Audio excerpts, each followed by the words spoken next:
Indigo Sky, aka shit. We in here freestyle fanatic. Sunday, or Saturday. Saturday, it ain't Sunday yet. Saturday. This ain't chilling, y'all. Give it a little bit of time. Just a little bit of time. Man, we're gonna talk about a couple of things today, brethren. But yeah, we're gonna talk about a couple of things, man. We got a little bit of stuff going on. We got a little bit of rehashing to do.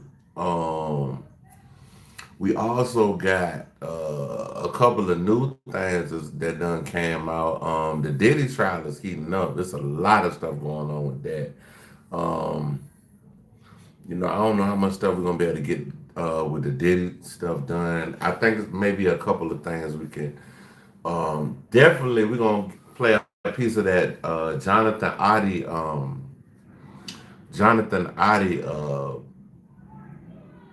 interview with the feds or whatever. So, because I think he went in a hotel room, not a hotel, and he got the bucket in there. I mean, this man went, he went, yeah, he went crazy. He went over the top with it. But a lot of things came out in that interview, and basically the things that definitely came out in that interview was some of the stuff about Diddy and some of the practices that basically got Diddy where he's at right now, at like as we speak. So we're gonna start it up, y'all. We're gonna start this thing up, brethren. We're gonna start it up now. Hold on, y'all. I make sure that ain't too loud. Let me see. Let me see. Friends have found themselves in various predicaments throughout their life. And you can look at somebody, and even if you take issue with their choices and what they've done, you can still sit up there and look at them and say they're a friend. Because Stephen A., he didn't stand with Shannon Sharp like he stood with Jay-Z. When he heard about Jay-Z, he said, the guy I know, this is... So he said, like, when Jay-Z got hit with them allegations, Stephen A. Smith basically was like, shit, I don't believe that one. I don't believe Jay-Z did that. But when it came to Stephen A. Smith, he was out there like, I work for the Disney company, and I know how they work. Is not true. When it came... Which is not fallacy. The man has been working with Disney for 20 some years. I'm pretty sure. At least 20 some years. So he does know. I'm pretty sure he done seen things like this come down the pipeline. I forget the basketball player name. I can't remember his name now, but he worked for ESPN, went home, had some drinks with some shake dancers, and the next thing you know,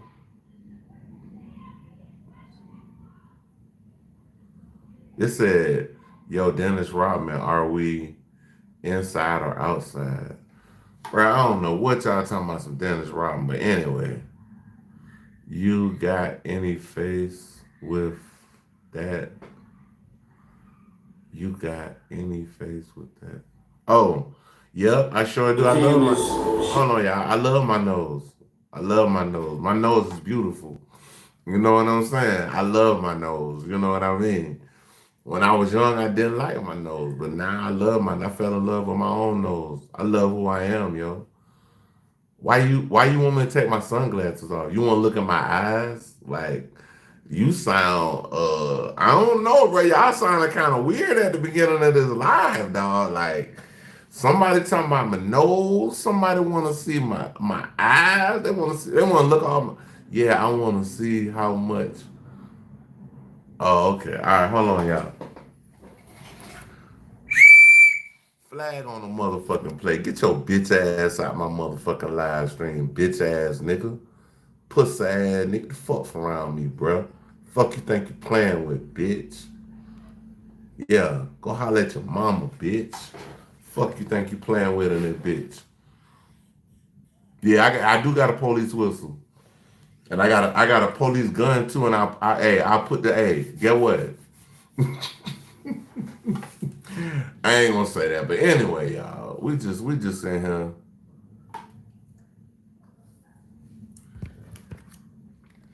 Trying to see about the damn video. These fools in the chat. These fools in the chat on some other stuff tonight. They started off with the, oh, you sad? You sad about my nose? Oh, find something Shit, safe he to was do. like, I wasn't there. My DJ. Hold on, y'all. Hold on. I might have to go to another one. I might have to go to something else. 'Cause that thing a little fuzzy. Thing is a little fuzzy, G. Hold on, Bridget. Extortion was. Hey, what's up? It shows that the guy collected it from Big U. Hold on, y'all. Hold on. We got to figure out which one is which, because I know I'm 3 down. I got to go 3 down. 3 down. Okay. So, boom. We going to do react to video going viral. Hold on.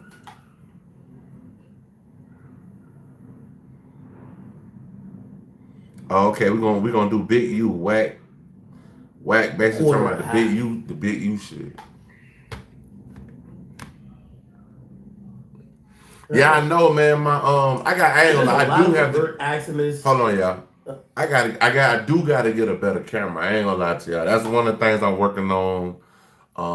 I'm really working on copyright most of my music, and then trying to see from there if I can get my music stuff to basically get all this other stuff that I actually need, because I do need a better camera. I ain't gonna sit here and lie, y'all. I ain't gonna sit here and lie. But anyway, man, yeah, let's listen to what we talking about with Big U. Coming by academics. Academics.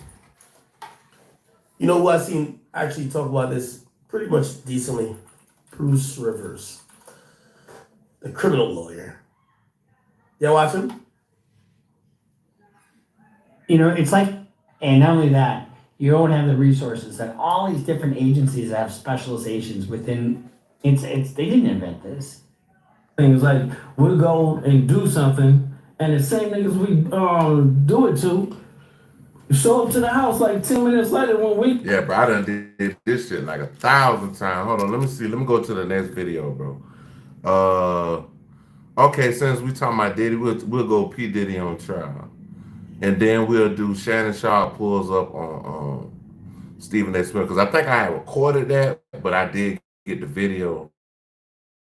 So 2 of jury selection in one of the most high-profile trials in recent memory. So the jury was supposed to be picked by yesterday, which was Friday yesterday. The jury was supposed to be picked by yesterday. So basically,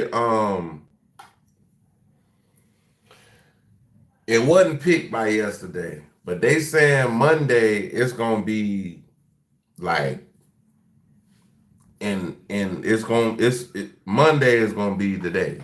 So let's hopefully Monday they got a jury, cause bro, we trying to see what's going on in this one right here, y'all. I ain't even gonna sit here and lie to you, fam. This one right here, this shit right here.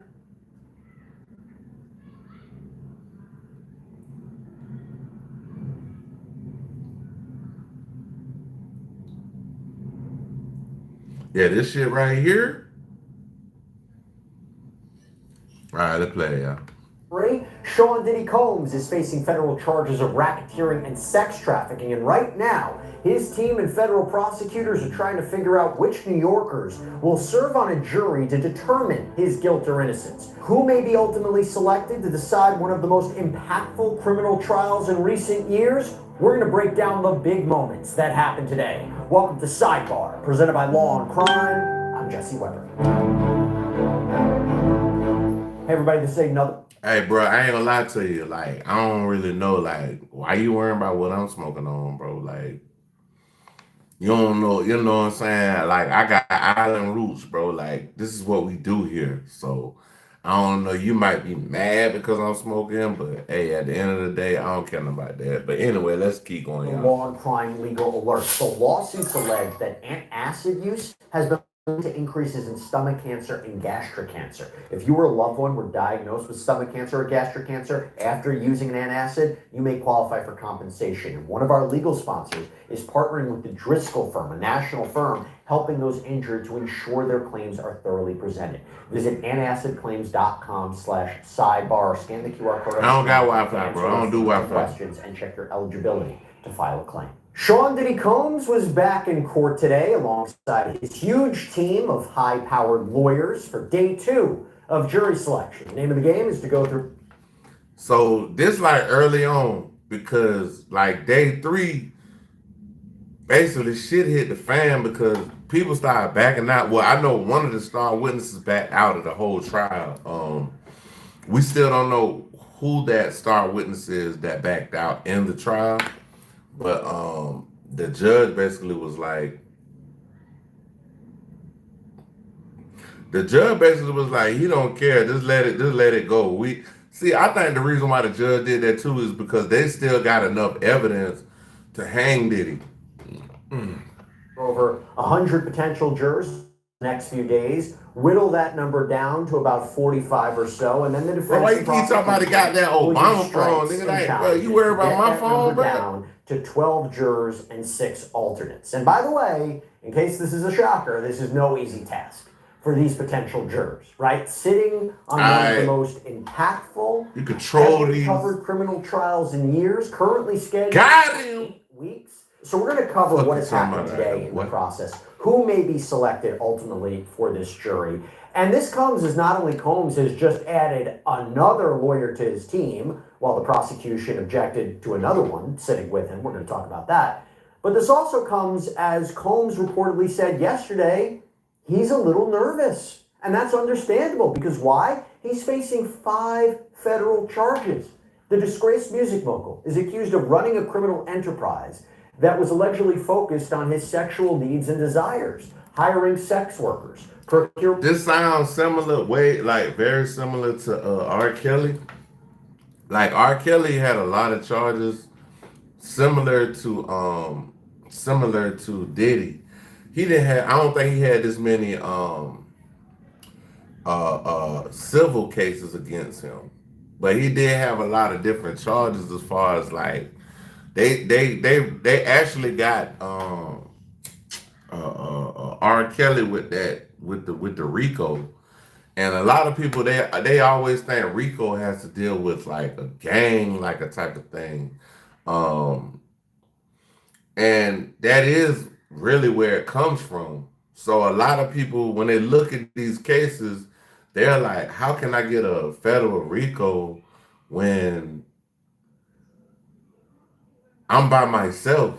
You see what I'm saying? So it's like people looking at it like, what the Day 2, while he was denied bail multiple times, Sidebar has been closely following this case even before his arrest. Okay, we were covering when he was first hit with the civil lawsuits, but we covered it every step of the way, right? The raids on his properties in Miami and Los Angeles, his arrest, his indictment, the multiple superseding indictments, and all of the pretrial motions along the way. And we will continue to follow this case for you every step of the way, including when opening statements begin, currently scheduled for next week. We're going to cover every second of this. Now, to talk about what happened today, day 2 of jury selection, to talk about today's proceedings, I want to bring in former federal prosecutor Nima Rahmani to talk more about this. Nima, thanks so much for coming on. Former federal prosecutor Nima Rahmani. Really appreciate it. Love having you on to talk about the Sean Combs case. So first of all, the process has been running quite smoothly and efficiently.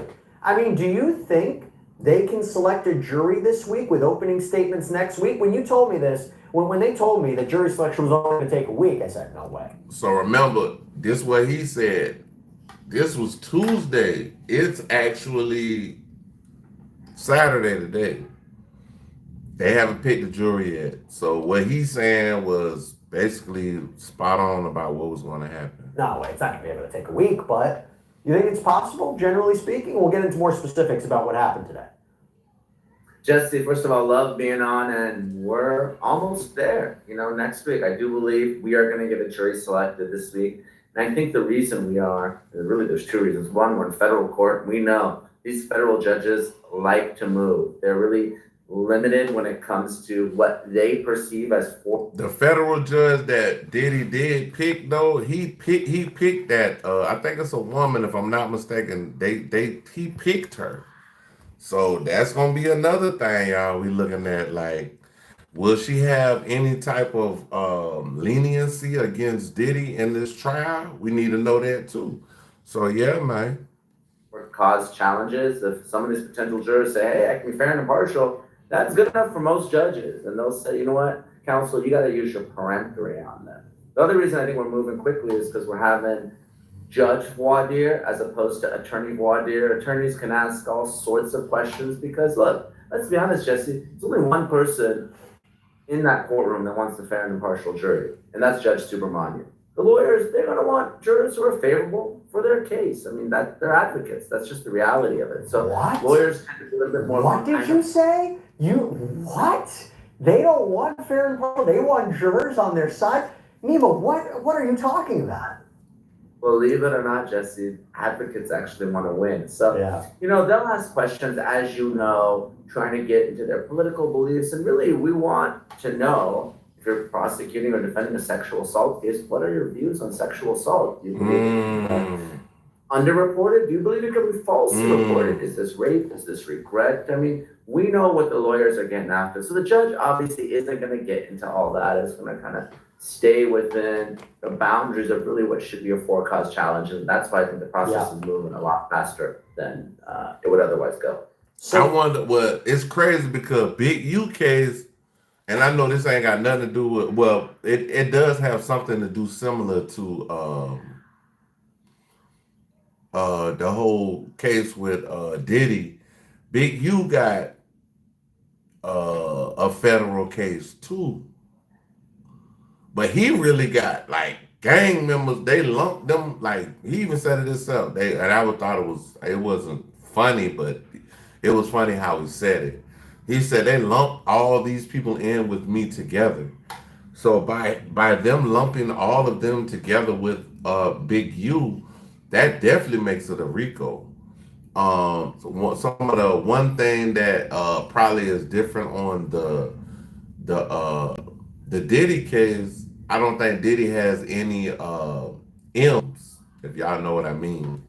So yeah, keep going with Let's get into a little bit later on about preemptory challenges and how that's going to work. But right now, as these jurors were brought in for initial questionnaires last week where they filled out all the paperwork, answered questions, now there's individual questioning, and they can be stricken for cause. There's a legitimate reason they can't sit on the jury, whether it's a very unique particular hardship or they're showing some sort of bias. And I have to tell you, Nima, there was a little bit of trouble today, right? You had one prospective juror today who talked about hearing about the Combs case on CNN, admitted that they leaned in a negative light towards him having committed some crimes.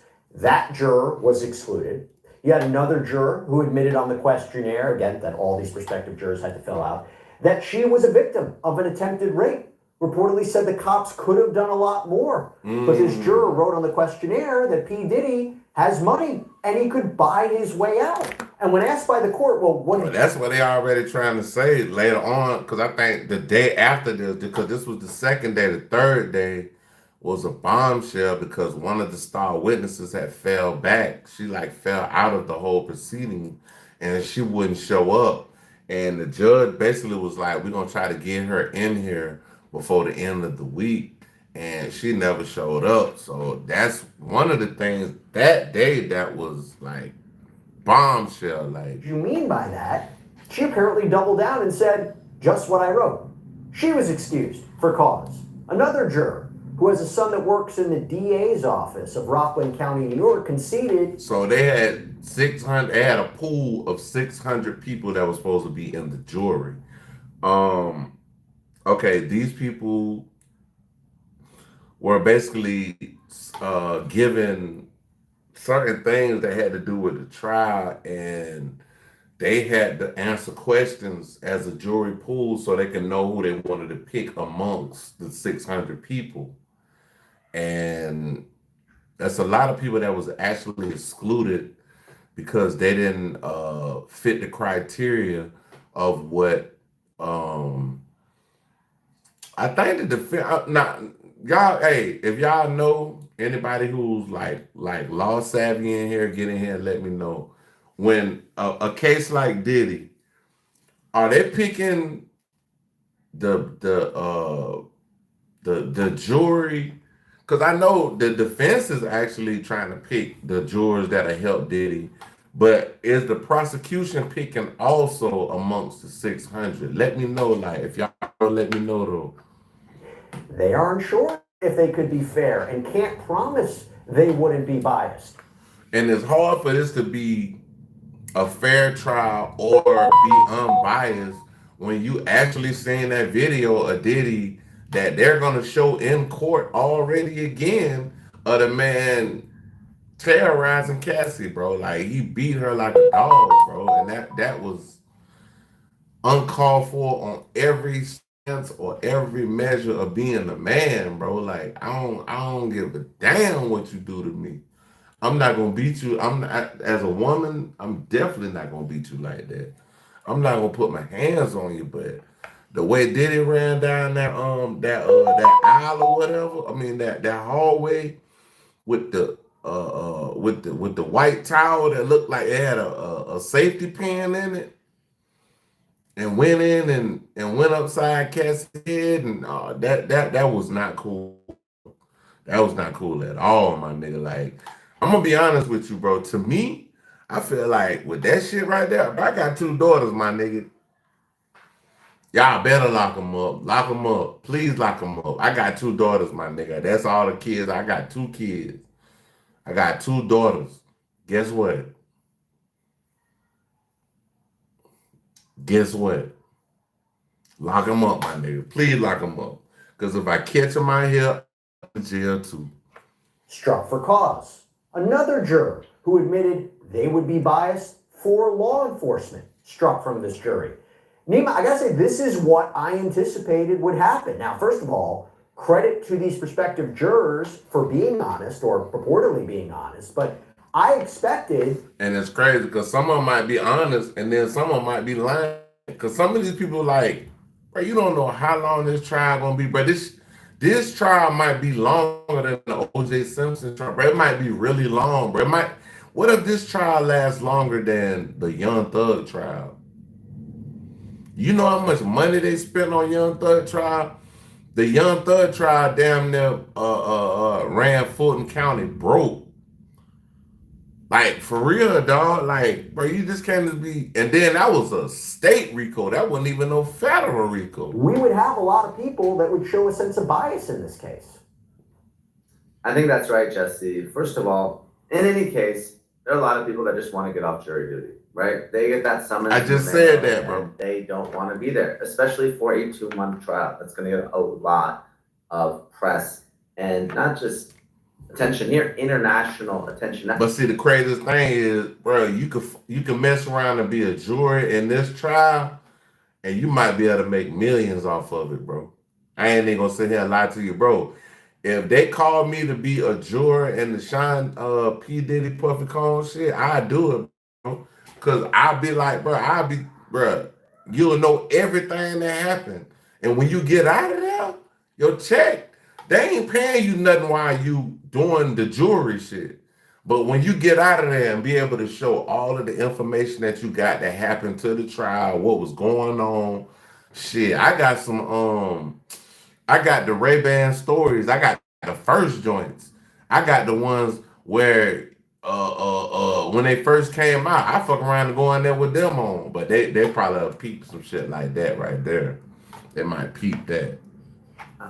You have some self-jurors. I wouldn't let it out while I'm in court. I would let it out after the whole thing is over with. But I had like a treasure trove of just videos and videos of us in court. Like, I would maybe do want to it. get on this panel and write a book about it and go on the talk show circuit after this is all said and done. But most Americans, Come on, man. You have some stealth jurors that maybe want to get on this panel and write a book about it and go on the talk show circuit after this is all said and done. But most Americans aren't really excited to serve as jurors. So you'll get folks that will say anything to get off the panel. Now, now here we're talking about a celebrity, we're talking about sexual assault, and we know that a lot of people have been victims of sexual assault or sexual abuse. So this may hit close to home, and they might not be good jurors on this type of case. And like you said, they may be honest about their experience, not because they want to get off the panel, but because this may be triggering, and they may have to relive through trauma that they themselves have experienced or a loved one has experienced. Yeah, everybody ain't going, bro. Just think about if you was a father and they called you in and one of your children got something happened to them by one of their uncles that you don't know from the mama. And I mean, it's a lot of different circumstances in this case, bro, but all in all, I don't think he gonna have a fair case. I don't think so, bro. And it's crazy because, like, the way I feel like how Jay-Z slid up out this shit, bro. Jay-Z slid up out this shit real quick, dog, my G. For real, Jay-Z slid up out this bit, like that boy got up out the way real quick. Like, nah, they tried to lump Big U. Big U say, you trying to lump me in with all them. And then they were like, hey, shit. Goddamn, we got Jay-Z in here. They tried to go back to some shit happened 2000. 25 years ago, my nigga. 25. Now, if it did happen and Jay-Z was able to slide up out that shit, you know, shame on Jay-Z. But if you trying to just come out of the blue, and me and my homeboy got to arguing about this like a couple months back, man. Like, about 6 months back. Me and my homeboy got to arguing heavy about this shit. Like, I ain't talked to my homeboy damn near since. We were talking about like cause I think Jay-Z that's his boy. He fuck with Jay. And I fuck with Jay too, but it's like, hey, my top 3 is Tupac, Kendrick, and 3000. That's my top, nigga. Like, y'all can goddamn question me. I wouldn't give a damn what you said, nigga. Kendrick, no. Tupac, Kendrick, Andre 3000. And after that, y'all can pick from there.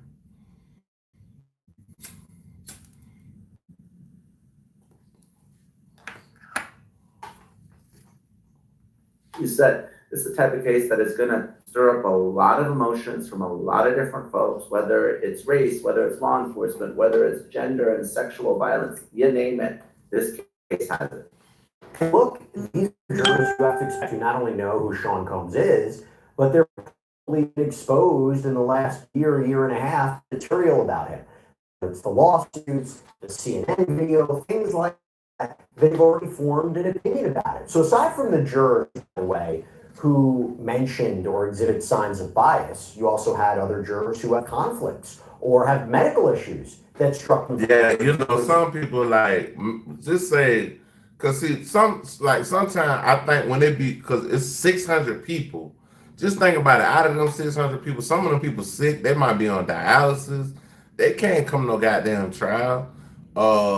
Some of them people might have high class jobs that they can't fucking leave. If they leave, the company will implode because they can't be there no 6 and 2 months and all that shit for no trial, nigga. We need you here making money for us.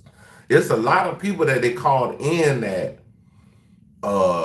is gonna have to be excluded because of just the nature of their lives and what they going through. You had and stuff one like female that, juror who expressed she has these stomach issues, needs multiple bathroom breaks.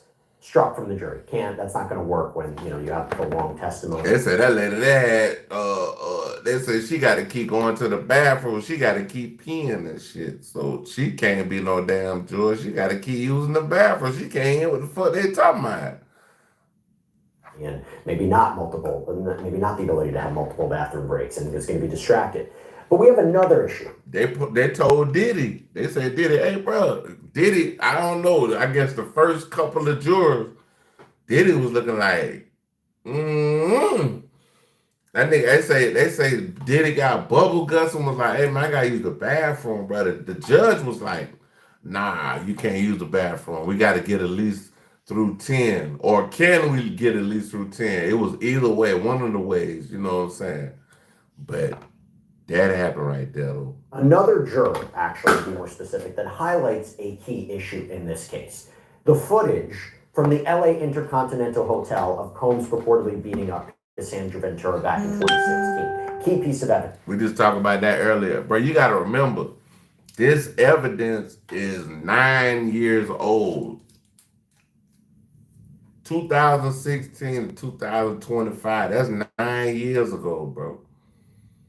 Who the hell was holding on to this video to where when everything hit the fan and the whole Cassie thing came out and he paid him and all that. He paid Cassie and the video came out.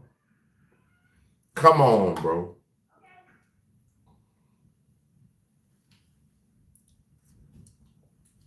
The man paid Cassie and the video still. He paid that girl like damn near.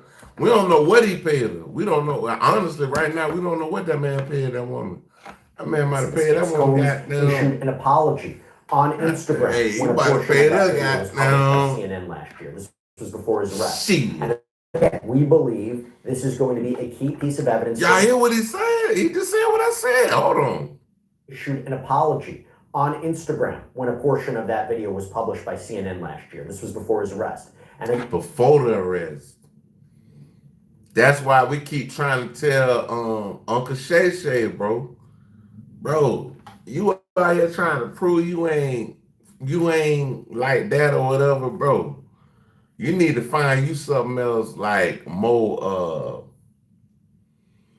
positive to do, bro. You sitting up here talking about you tearing up little young girls, and bro, we ain't trying to hear all that, bro. First off, you too old, my nigga.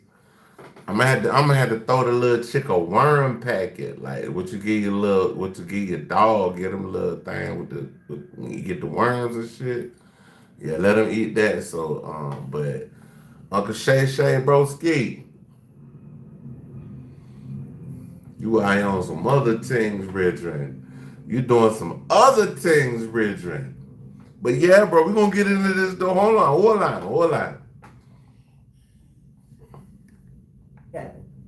We believe this is going to be a key piece of evidence for the prosecution to establish that Ventura, who we believe is victim one in this case, was trying to escape a freak-off, that there was a sex worker in the hotel room, i.e., this is evidence. Now, crazy thing is, we got a video with Jonathan Otto. Or Adi, I think it's Adi, not Otto, Adi. Jonathan Adi. This guy got arrested back in, I think it was 2018. And he basically came out and was like, he was a S-slave for Diddy.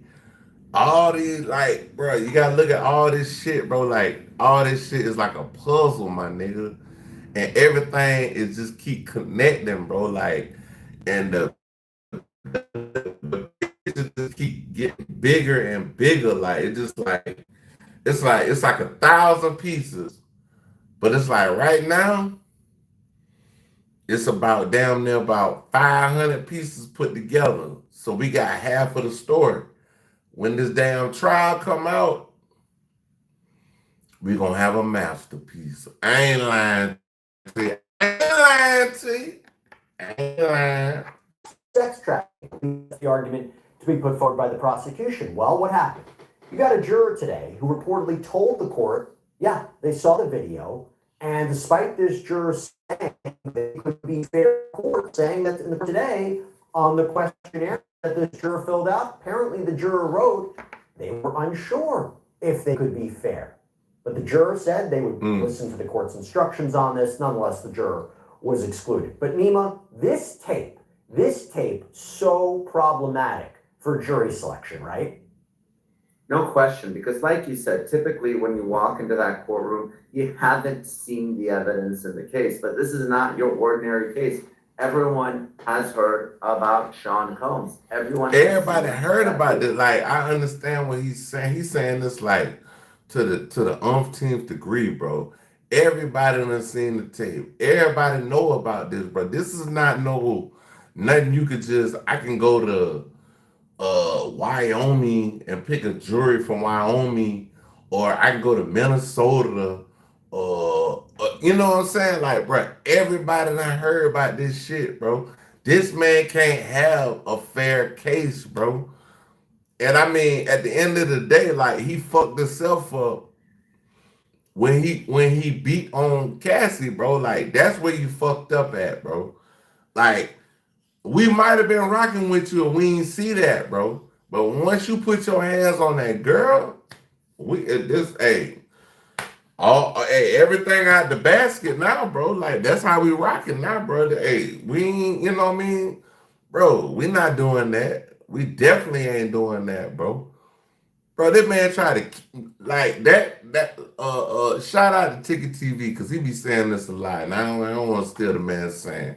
But shout out Ticket TV. Y'all go check out Ticket TV on all platforms. But that man was like, this is what he say? This attempted murder. Bro, the way that man kicked that woman in the head, bro.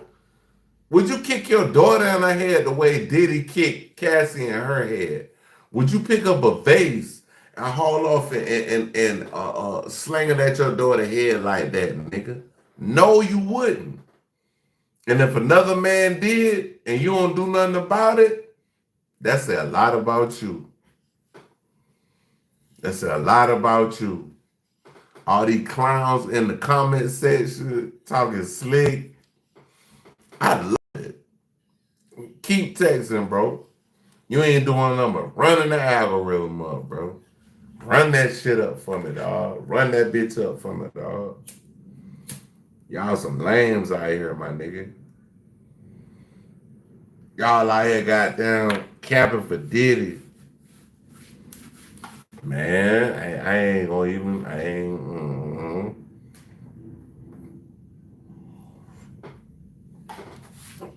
Like I said, Jigga slid out that shit.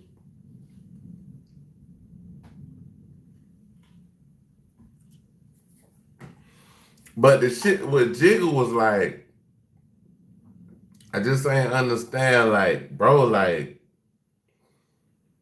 not with him, with Tony Busby.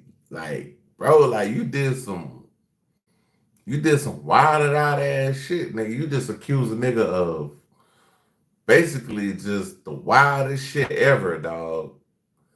And it's supposed to have happened 25 years ago, nigga. How was you gonna be able to prove this shit? That's what I'm saying. It was almost like he got traction with Diddy, and he tried to get Jay-Z to be implicated in all this other thing that was going on with Diddy. Like he was basically trying to mix it up. He trying to get, you know. But this court case, bro, with the feds, they're gonna be ugly, broski. They're gonna be ugly, fam. I ain't gonna lie to you. It's gonna be on soon. You don't want this type of timing out here. Like, hey, it gonna be on that, bro. You don't want this type, bro. You don't want this type of timing out here. Like,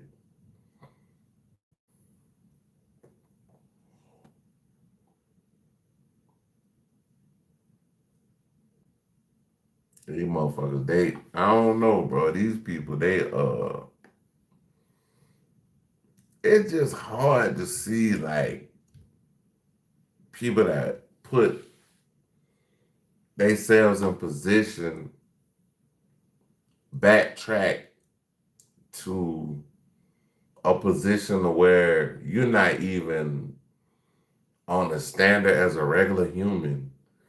Like, you're treated like an animal. Like, Diddy had this what I mean, y'all. Diddy had like all the fame, all the fortune, all the money, the mansions, the cars, the women, um, whatever he wanted to indulge in, even if it was some out of this world type shit that we ain't on, he would put himself in a position to where he's put all the way back down to like basically you're under me now. You're an underling. You in prison, bro. You an underling, bro. I don't give a fuck how much money you making on the outside. You might like it might be kingpins right now in prisons making $100,000 a day, $1 million, whatever. But at the end of the day, dog, you still in prison, Big G. How did P. Diddy fall that far from grace? That's what I'm saying, y'all. Like, don't work your whole life to go all the way to the top and then destroy everything with just like Shannon Sharp. Same scenario, bro. That man broke history, bro. Had the top interview last year on YouTube. That bro, they said his interview broke history. Ain't nobody ever watched that many lives. I mean, not lives. Stream a podcast that much in history. I guess on YouTube.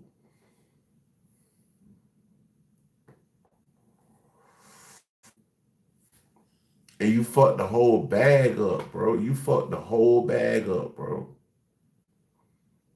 You put yourself in a situation where you can't get out of it, bro. Like you lost your job, you lost a lucrative deal on the table.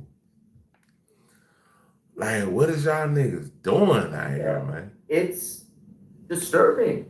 It is offensive. You know, like you said, I mean, he's holding his towel with one hand. He's beating her as she's trying to leave. How can you not form an opinion? So you have jurors that generally have views on these issues. Then they're bringing their preconceived beliefs about the case because they've all seen the video. And this is one of those unicorn type cases that everyone has already heard about. Have you seen the video, bro? Like he says, it's a unicorn. Everybody heard about this. It ain't like certain cases that we heard about through the that got famous. We talking about some shit, nigga. Everybody know about this shit. And there's video evidence, and I expect there to be even more video evidence in the case. So whether it's a case like this or Luigi Mangione, we've all seen the video. Brian Koberger with the bathroom selfie.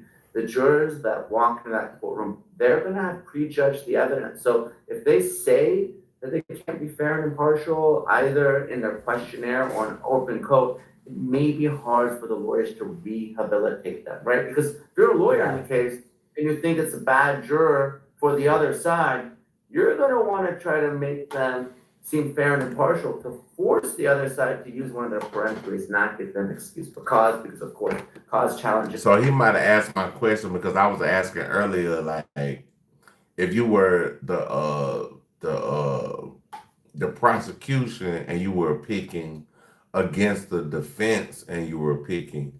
So it's basically like a picking war. So they got to pick between all these people to try to make their case work. We all have friends. Day 2 of jury selection, and one of the most high-profile who authorized these warrants at the magistrate court, authorized this warrant, saw all the video footage. They would say, wait a minute, I don't see anything illegal here. I think this is all consensual activity, whatever these sex acts that were cast. So a lot of things that Diddy them, lawyer them trying to bring forth right now, they trying to say this is like basically this is Diddy's lifestyle. So by them saying that this is Diddy's lifestyle, they're basically making it to where it's like it's a lot of people that do this. They fly females out from different states and all this other stuff and have parties and all that or whatever.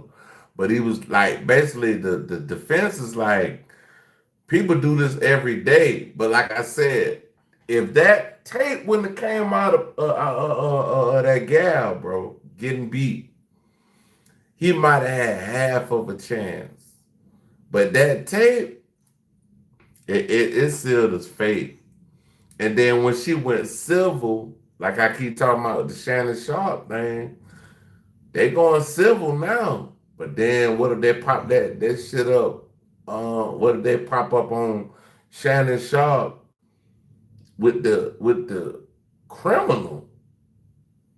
I keep trying to tell y'all this, bro. You gotta watch what you do, bro. Watch and pray, my nigga. Watch who you have around you, my nigga.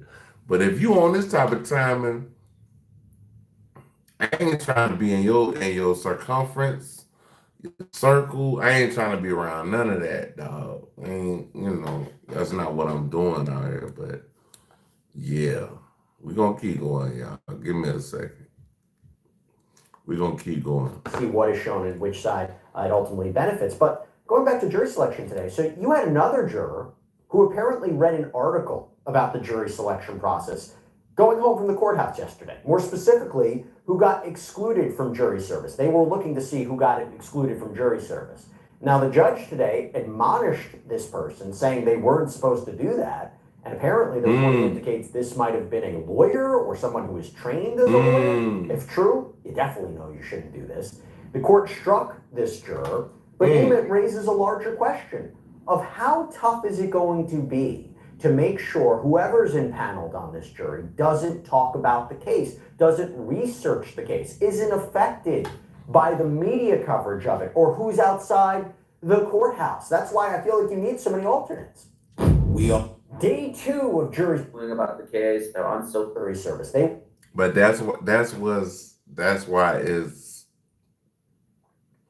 basically impossible for him. Like if I was him, and if they tried me off of all this stuff, and they was like, "Well, what do you want to be guilty for?" I would say, if I did if I did the way he did to Castle, which would never happen, I'm not beating on no women. I would tell him, "Hey, bro, give me whatever you're gonna give me for that video of me doing whatever I was doing, and after that, it's over. Okay, I did what I did to Cassie. Crucify me for that. Give me all my time.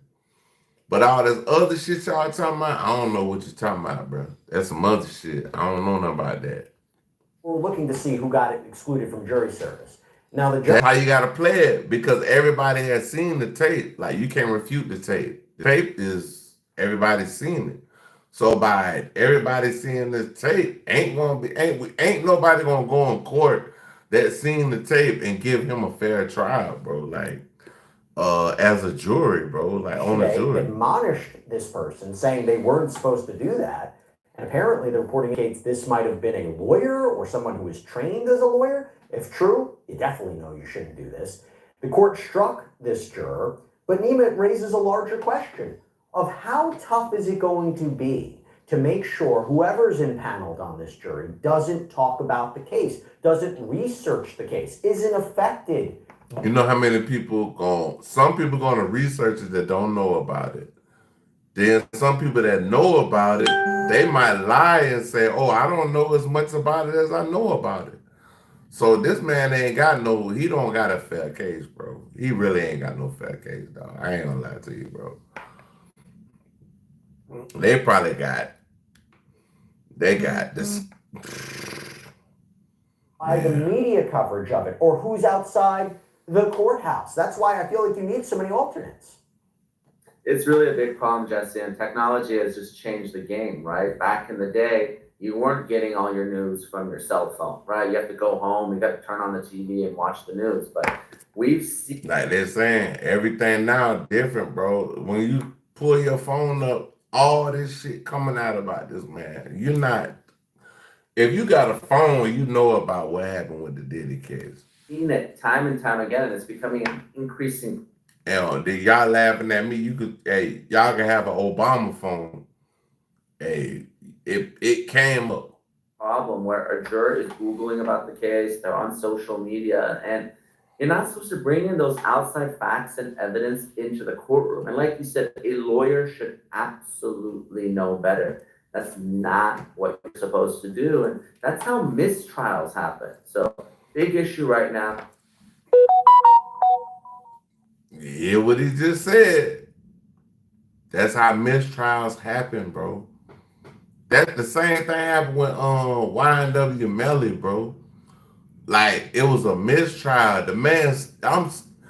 It was a mistrial. I couldn't get bond after the mistrial. I'm still in jail fighting another trial. Come on, man.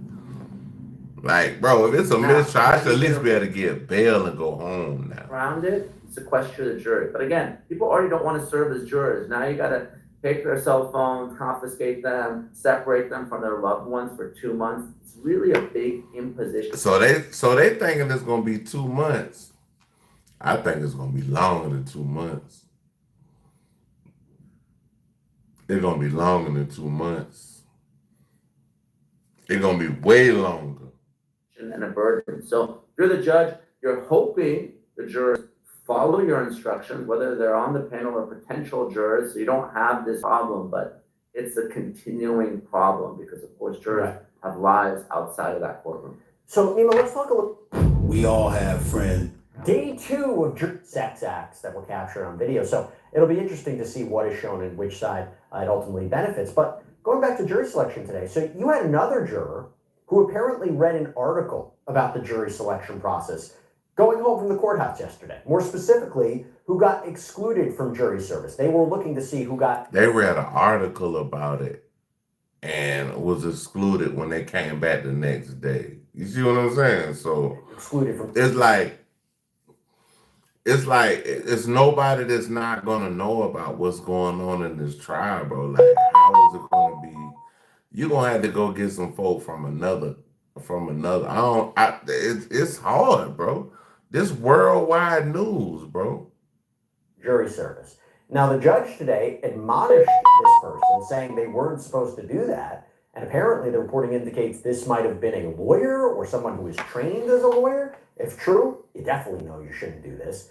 The court struck this juror, but Nima raises a larger question of how tough is it going to be to make sure whoever's impaneled on this jury doesn't talk about the case, doesn't research the case, isn't... Right, it might be somebody on this case, and they might tell them, hey, bro, we'll give you $10 million if you tell us everything going on in the case.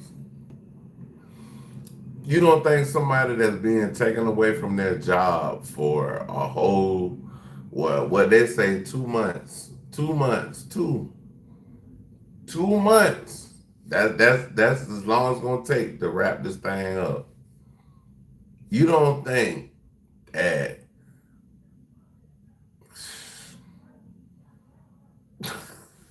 I don't know, man. This is, like I said, he should be locked up for what he did to Cassie. Definitely.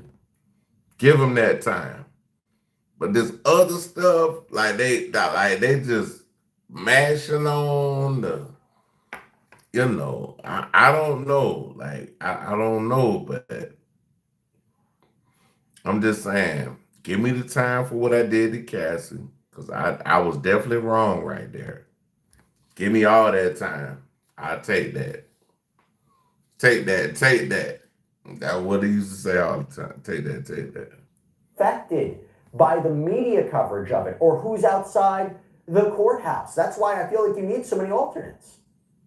It's really a big problem, Jesse, and technology has just changed the game, right? Back in the day, you weren't getting all your news from your cell phone, right? You have to go home, you got to turn on the TV and watch the news. But we've seen it time and time again, and it's becoming an increasing problem where a juror is Googling about the case, they're on social media, and you're not. And it's crazy because how many people use Google every day to look up things that are trending in the news? Like, P. Diddy been trending for like damn near a whole year now. Like, he been trending since the the Shannon Sharp interview. Supposed to bring in those Or outside before facts that. and evidence into the courtroom. And like you said, a lawyer should absolutely know better. That's not what you're supposed to do. And that's how mistrials happen. So big issue right now. Now, how do you get around it? It's a question of the jury. But again, people already don't want to serve as jurors. Now you got to take their cell phones, confiscate them, separate them from their loved ones for 2 months. It's really a big imposition and a burden. So if you're the judge, you're hoping the jurors follow your instructions, whether they're on the panel or potential jurors, so you don't have this problem. But it's a continuing problem because, of course, jurors have lives outside of that courtroom. So, Nima, let's talk a little bit more about who made it through. So it's been reported that 19 prospective jurors made it through day one yesterday. And today, you had other jurors who made it through. And by that, what I mean is, and to be clear, these are not necessarily jurors who are going to ultimately sit on the jury. They are making up that panel of 45 or so jurors who then both the prosecution and the defense will strike and get down to the number of 12 jurors and 6 alternates. Again, I'll get to that a little bit more. But who made it through today? So you had one juror who made it through that was a student of psychiatry, is at Mount Sinai in surgical pathology, served as an expert witness in medical malpractice cases, indicated his son was beat.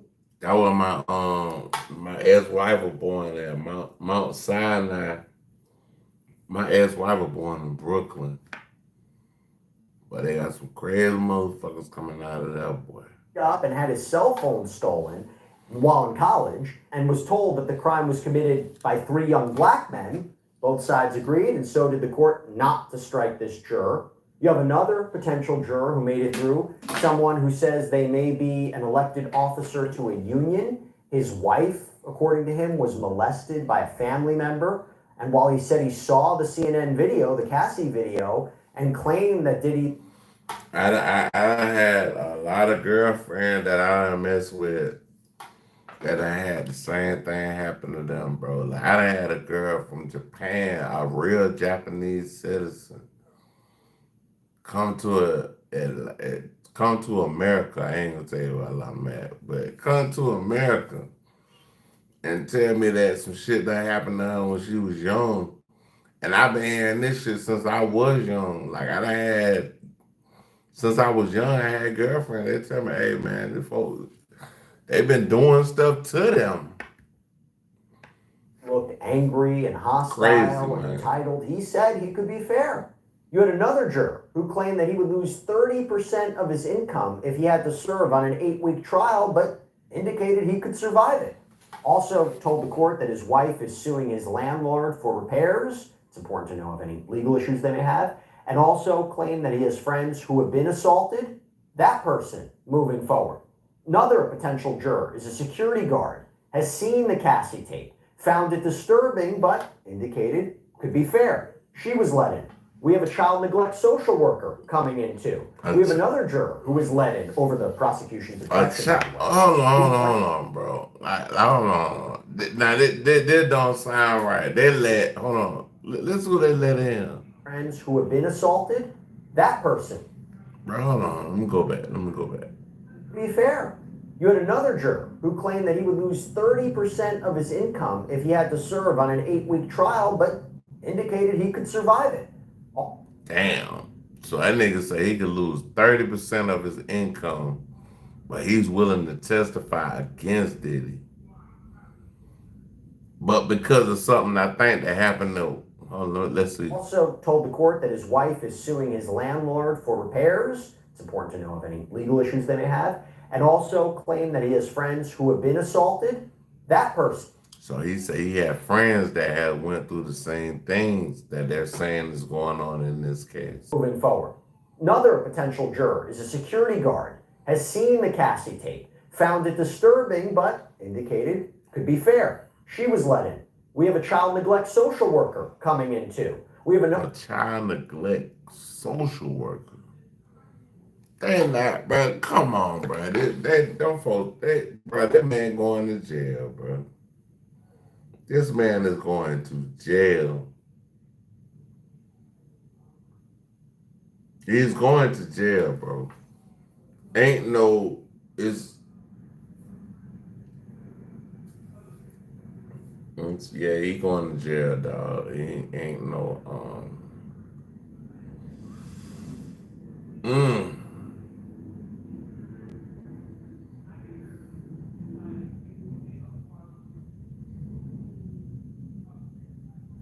Yeah, he going to jail. Yeah, he going to jail. Hey, did he going to jail, y'all? Hey, y'all mark my word. Did he going? He gonna have to go to jail. Mark my word. Another juror who was let in over the prosecution's objection, by the way, who claimed that he had negative interaction. Okay, so we listening to Law and Crime, and I think this is Sidebar. If it ain't Sidebar, please forgive me, but I know it's off of the Law and Crime Network. Diddy is going to jail. Actions with the police, including over stolen sneakers, claimed that the police didn't look enough into it. Also said on another occasion, an officer allegedly pushed him during a house party that was being shut down. So Nima, do you get a sense about what both sides want here in terms of jurors? I do. Obviously, if you're the defense, you want strong-willed jurors. Ideally, you want someone who's a fan, someone who's skeptical of these types of allegations. This is a gross generalization, but the conventional wisdom in some of these sexual assault cases is you want You heard what they said, it's a gross people that generalization. would not put themselves in that situation. Those are the types of jurors, whether it's a Weinstein or a Cosby type case, might be skeptical of these allegations. I believe the victims, but there are some people when these types of allegations are raised years, sometimes decades later, they don't believe it, or they say, you know what, you decided to voluntarily, associate with a music mogul like Diddy. You were trying to further your career. You were getting paid. This wasn't something that was forced upon you. This wasn't someone that was coerced. This is not sex trafficking. You did the drugs voluntarily.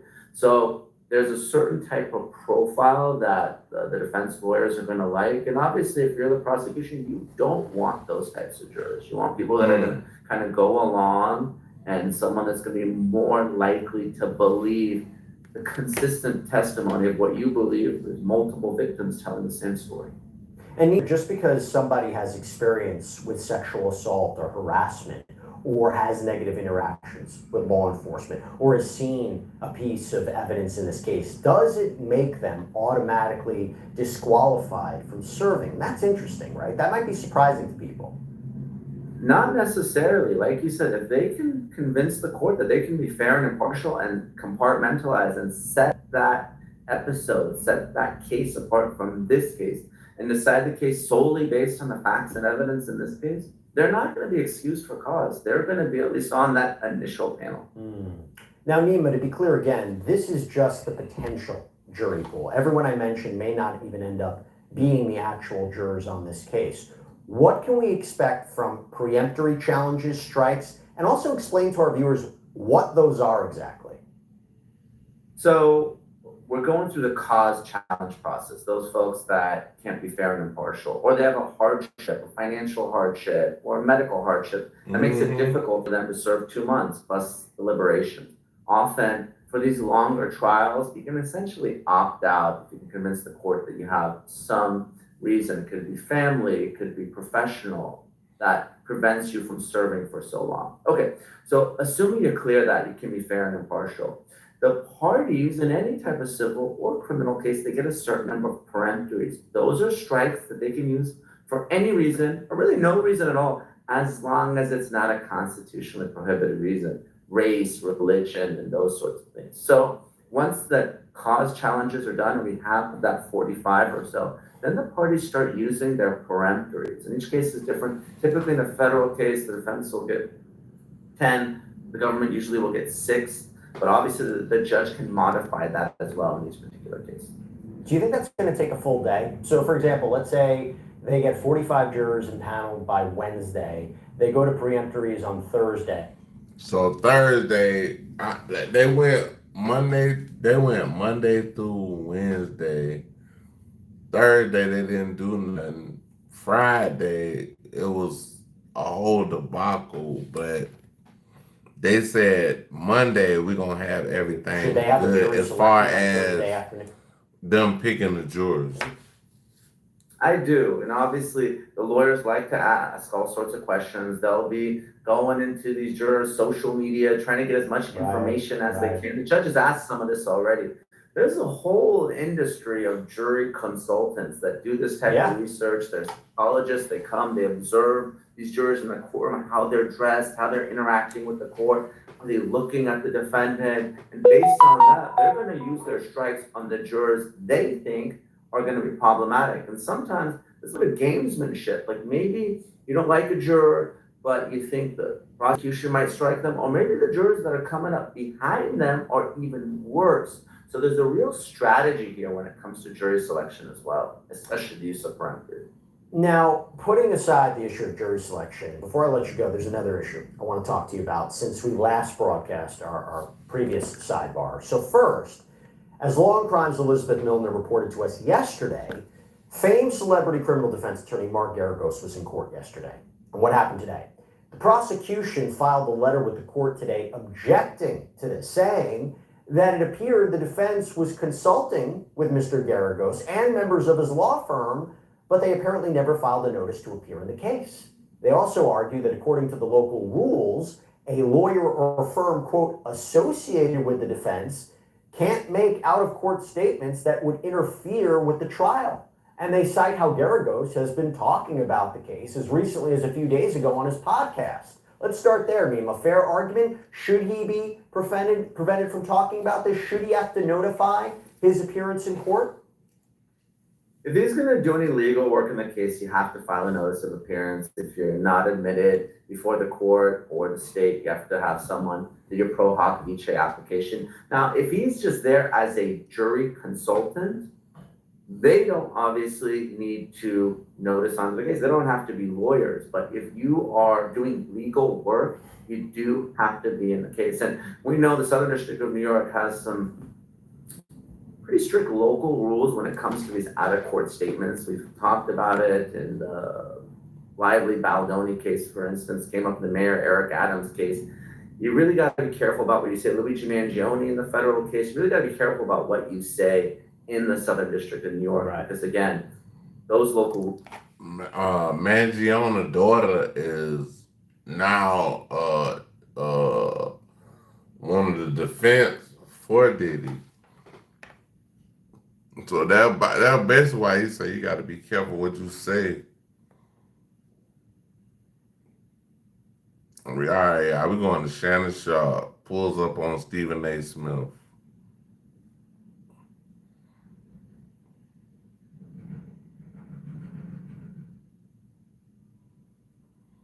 We all have friends that found themselves in various predicaments.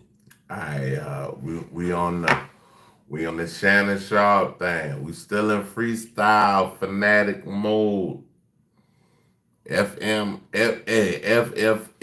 freestyle fanatic mode.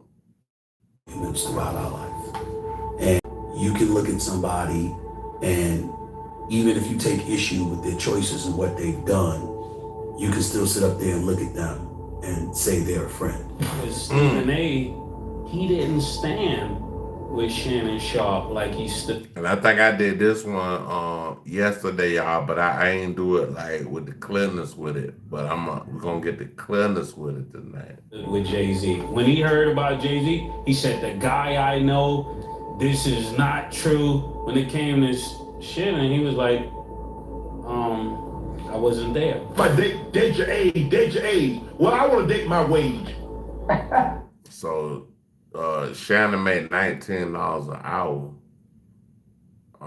If you trying to date his wage, Shannon make $19 an hour. Ooh! I'm finna shut all these kids down tonight.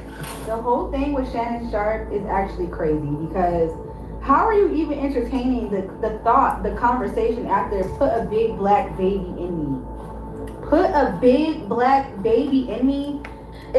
So basically, Shannon, he like on some, I guess in his personal life, he on some cosplay, role play. I don't know what they got going on, but all I gotta do is see the woman, she show up, and we're gonna do what we do, and we out of here. I ain't got time for all that. Like, I'm buying outfits and all. I ain't doing all that. Honestly, giving that you just have like some sort of racist fetish. Like, you know how when people get with different races and they just play, slave and owner. That's what it's giving when I was reading those text messages. Because When she said, "Yeah, I want you to put a big black baby in me," like, what if it was a little black baby? What if it was a little black baby like this little? Come on, man. Like, what is you what you need 25,000 a cheek? So Shannon Sharpe has allegedly cut all ties with former friend and colleague Stephen A. Smith after Stephen kept running his mouth on Shannon's online lawsuit drama. So here's the tea. When the lawsuit against Shannon first dropped, Stephen A. was out here subliminally shading Shannon and throwing him under the bus. Now, if you were paying attention, Stephen was already hinting that ESPN was getting ready to drop Shannon, and that was before any official announcement had even come out. And that alone had people side-eyeing Stephen and asking why he was already talking about Shannon's career in the past tense. But fast forward just a few days, and suddenly Stephen A. is out here acting brand new, and now he's claiming he believes Shannon is innocent. Well, fans aren't buying it, and neither is Shannon, and sources are saying he's not even responding to calls or texts from Stephen anymore. Meanwhile, even some celebs and media figures like Mace are chiming in, calling Stephen A. a flip-flopper and a snake for switching sides now that the heat is on. So is this the end of Shannon and Stephen A.'s ESPN era? What exactly made Stephen A. switch up on Shannon? Let's break it down. You ain't gonna see me exfoliating him. You're not gonna see me respecting him. You're not gonna see me stripping him of my support. I can tell you what I think you right and you wrong about. So apparently Shannon Sharpe has officially cut all ties with Stephen A. Smith, and not just on air. Behind the scenes, sources are saying Shannon feels deeply betrayed after Stephen A. publicly switched up during the ongoing lawsuit drama tied to Shannon. As you probably heard by now, Shannon's being sued by an OnlyFans model he was briefly involved with when she was just 19. And while Stephen A. is now pretending to be in Shannon's corner, just last week, he was the first to throw shade at Shannon, and he even hinted Disney and ESPN were getting ready to drop him, before they even made any announcements. And now, insiders close to Shannon are saying this was the final straw. Allegedly, Shannon has long felt that Stephen A. was low-key jealous, especially after the huge success of Club Shay Shay and viral interviews like the Cat Williams episode. So as Shannon's star kept rising outside of ESPN, Stephen's energy reportedly shifted. And now with Stephen A. backpedaling and trying to play ally, Shannon's not having it. He's reportedly not returning Stephen's calls, and people close to him are saying he's done with Stephen A. for good. Now, Stephen A. Smith, to me,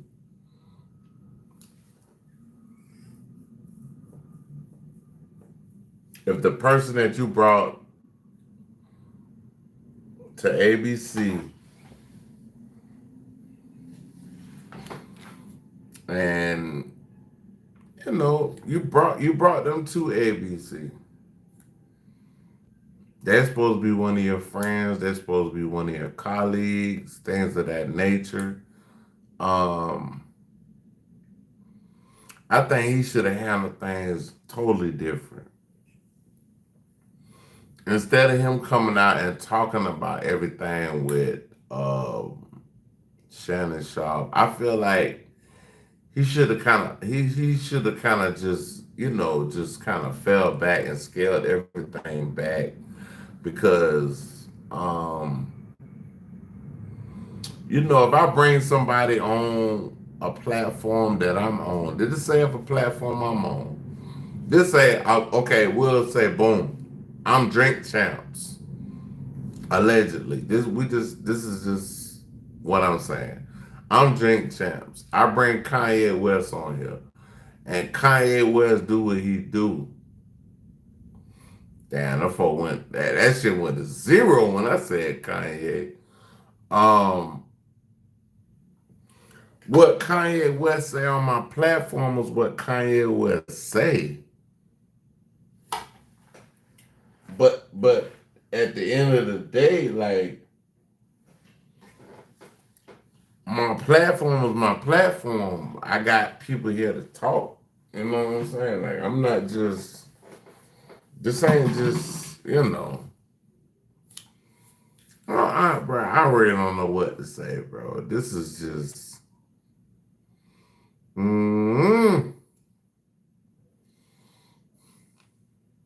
This ugly. But hey, it is what it is, man.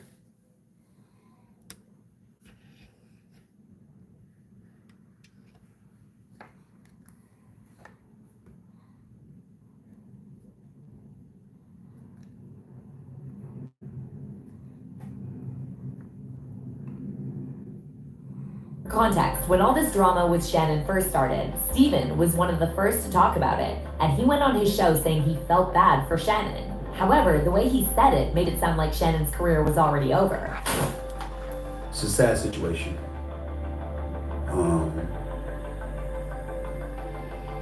Shannon Sharp is somebody I work with a couple of days a week. Like, he ain't even had to say it like Shannon that. Sharp. He ain't had to say it. Somebody I work with a couple days a week. Like, nigga, you just, right, you threw the man under the bus before the bus came to the bus stop. You tied the man up and had him waiting for the bus to run over the man. Somebody that I brought to this. To be clear, even though this podcast, this YouTube show is owned and operated by me solely, it doesn't mean that I'm going to be dismissive of ESPN, who employs me in my daytime job on First Take. So I sit here before you today letting you know that they are aware that this is a subject. Yeah, when he said that right there, I kind of was like, because I owe them that courtesy. I am the executive producer of First Take on ESPN. like he's strumming his I own, report you. like, bro, he's stringing his own band, bro. I'm the executive producer for ESPN and all this shit, bro. You ain't had to say all that, bro. You could let that shit where it was at, bro. I went and got him and brought him to ESPN. Look, like he was saying that shit like, I went and got him and I brought him to ESPN, like, bruh.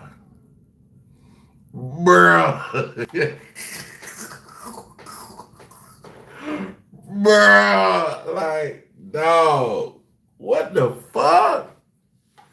The nigga said, I went and got him. Like he said the man life or some shit. Like, that man been doing good.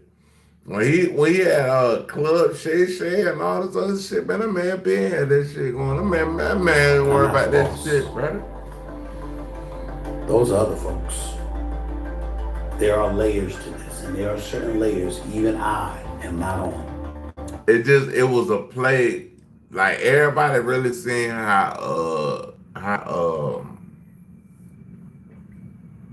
good he was doing with the YouTube. He broke records with YouTube.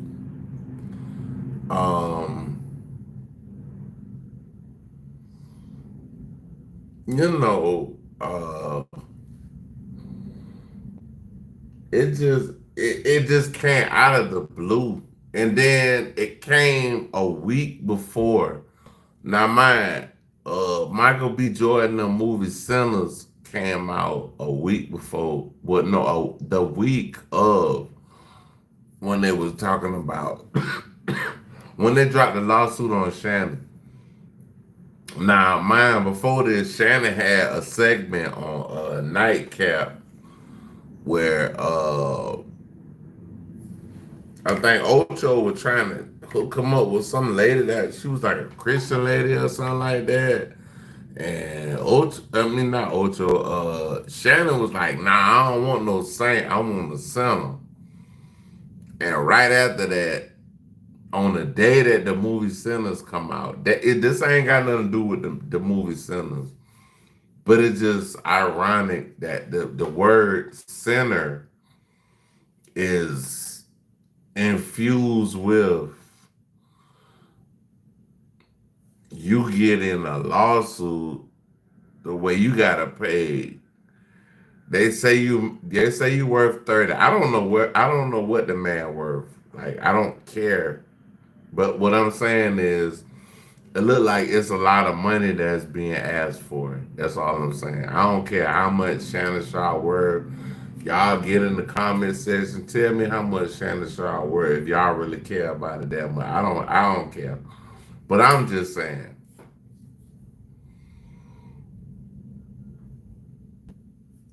Just look at it. Just look at it, y'all. All right, y'all. Let's keep going. I'm sorry. I can tell you, I also spoke. Co-chairman of Disney, the boss, Jimmy Pitaro. Jimmy He made Pitaro. it very, very clear. Very, We very are taking clear. this matter very seriously. Very serious. And we are looking into this very, very closely. Very closely. In my perfect world, he moves on. He moves on. And somehow, some way, we find this all to be false. False. But it doesn't seem like that's the way things are about to go down, considering who Mr. So Busby like is. all this right here, it don't look like it about to be seen. So that right there, I ain't like that part. When the nigga said, "Okay, I don't think it's gonna be that way," bro. What?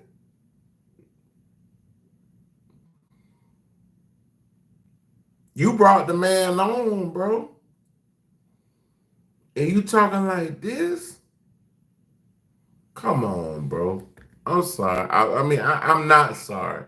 I'm sorry, but I'm not sorry. And how emphatic his client is proclaiming that she is right and she's telling the truth. I have no idea what direction ESPN and Walt Disney will go in. So he's saying I have no idea of what ESPN have a direction and going into after the whole Shannon Sharp kerfuffle came out, and basically we looking at you like, nigga, you're saying basically you saying that they don't deal with this type of they don't deal with this. So basically you lying to us and letting us know that you work for the company, but you trying to clean your face up and make yourself look good. The same time you trying to throw dirt on Shannon Sharp's name.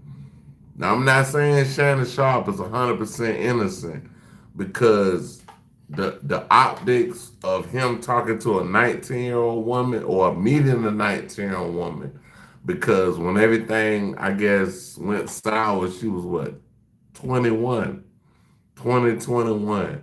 But he met her when she was 19. She was a teenager. I just don't feel like you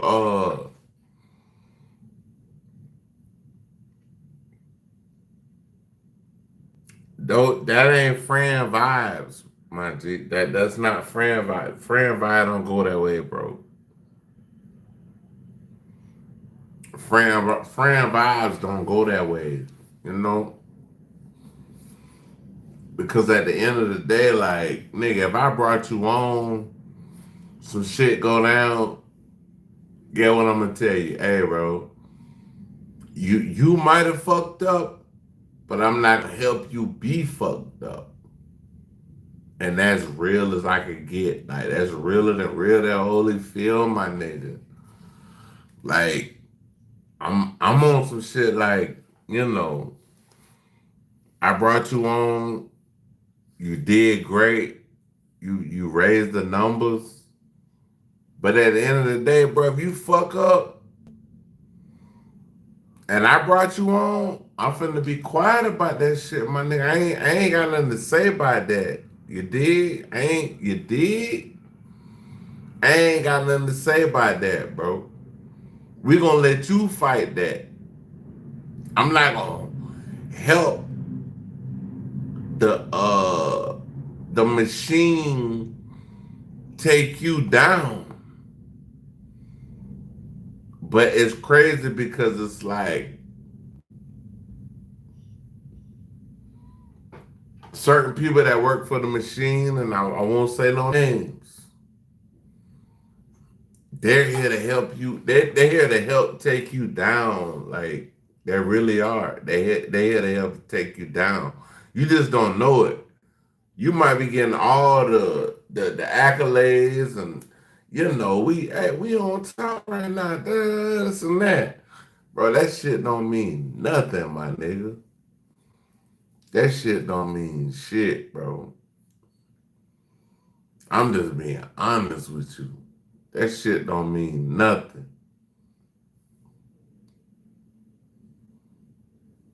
That shit don't mean nothing, bro.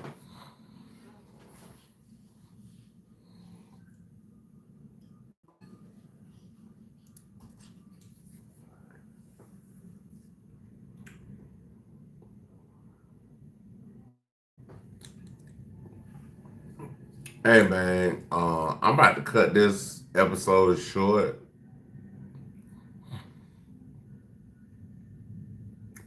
But I love y'all. I thank y'all for tuning in. And hey man, y'all kicking me in the Karma Cafe. Like, subscribe, definitely hit the notification bell, and peace and one Bridgman. I might come back a little bit later on. If I don't, I might do some shorts in the morning and then try to come back tomorrow. But I love y'all, man. Peace and one.